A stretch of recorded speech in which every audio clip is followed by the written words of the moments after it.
Hi everyone, I am doctor Kashika Jain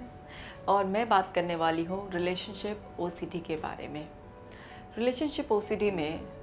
एक इंसान को अपनी जो क्लोज इंटीमेट रिलेशनशिप होती है उसके बारे में हमेशा डाउट रहता है। जैसे कि क्या मुझे वाकई अपने पार्टनर से प्यार है, क्या मैं वाकई उस पर ट्रस्ट करता हूँ। बार बार रीअश्योरेंस यानी कि जैसे कि अपने पार्टनर से बार बार सवाल पूछना, क्या तुम मेरे साथ खुश हो, क्या हम एक दूसरे के साथ खुश हैं, क्या मैं तुम्हें तंग तो नहीं करता किसी बात पर।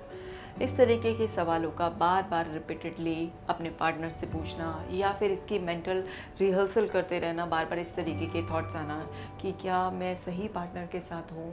क्या मैं वाकई ही उससे प्यार करता हूँ, क्या हम दोनों साथ में खुश हैं, कहीं ऐसा तो नहीं है मैंने गलत पार्टनर चूज़ कर लिया है।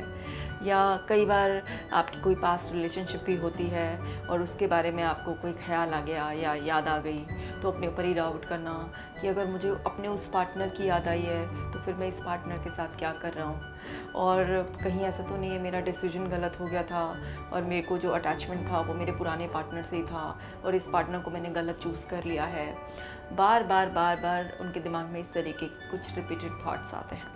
कन्फ्यूजन रहता है और उनका अपने ही डिसीजन पर जिस पार्टनर के साथ वो है उस पर एक क्वेश्चन मार्क लगा देते हैं, जिससे उनका कॉन्फिडेंस डाउन रहता है और वो अपने पार्टनर से भी कुछ इस तरीके के सवाल पूछकर उनको फ्रस्ट्रेट कर सकते हैं और ख़ुद का तो बहुत ज़्यादा टाइम वेस्ट करते ही हैं, सेल्फ डाउट में रहने लग जाते हैं। और कई बार वो अपने क्लोज और इंटीमेट रिलेशनशिप में जो जितने भी एक्शंस होते हैं, जैसे कि डे टू डे आपके पार्टनर के साथ आपकी लाइफ को एंजॉय करना, चाहे वो साथ में खाना खाकर हो या क्वालिटी टाइम स्पेंड कर हो या आप बातें कर रहे हो नॉर्मल या कहीं घूमने जा रहे हो, हर समय एक डाउट में रहते हैं। उनको लगता है कि मेरे साथ जो पार्टनर है पता नहीं वो मेरे साथ खुश है भी या नहीं है, या कहीं ऐसा तो नहीं है कि मैं उसको खुश नहीं रख पा रहा हूँ, मैं इसको खुश रखने के लिए और क्या कर सकता हूँ। इस तरीके से सेल्फ डाउट कभी किसी बात पर कभी किसी बात पर रहने लग जाता है और ऐसे लोगों को अपनी जो रिलेशनशिप है उसे निभाने में बहुत दिक्कत आती है, क्योंकि थोड़ा बहुत रिलेशनशिप में डाउट सबके आ जाता है, लेकिन इतना एक्सेस में डाउट करने से आपका पार्टनर भी आपसे परेशान होने लगता है, क्योंकि वो आपको ये समझा कर थक जाता है कि वो आपके साथ खुश है, आपकी तरफ से कुछ भी ऐसा नहीं हो रहा है जो उसको बॉदरेशन हो रही है,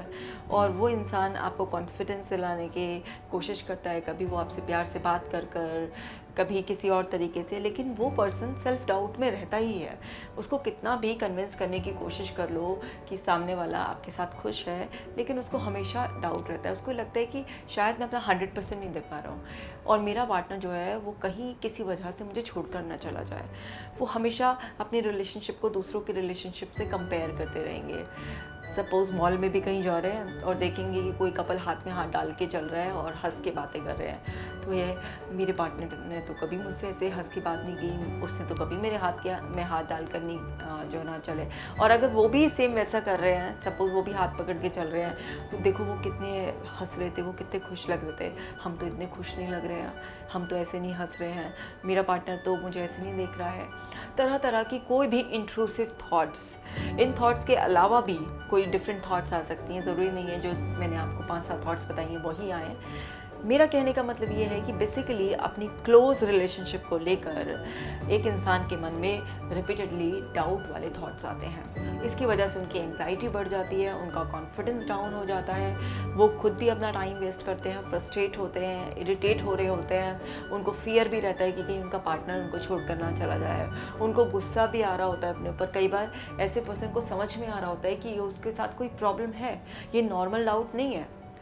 लेकिन तब भी इंसान हेल्पलेस फील करता है, क्योंकि ऐसे में इतना सीवियर एंग्जाइटी होती है कि आपका कंट्रोल अपने ऊपर से चला जाता है। आप ऑफिस में भी बैठे हैं, आपका पार्टनर घर पर है तो भी डाउट रहेगा, फ़ोन भी मिलाएंगे, सपोज़ फ़ोन एंगेज आएगा तो ये लगेगा कि उनका पार्टनर किसी और से बात कर रहा है। क्यों? क्योंकि उनका पार्टनर उनको पसंद नहीं करता, वो उनका पार्टनर शायद उनके साथ खुश नहीं है, इसलिए उसका फ़ोन एंगेज आ रहा है। तो इस तरीके के थॉट्स भी परेशान करते हैं, चाहे वो अपने पार्टनर के साथ हों या उससे दूर हों।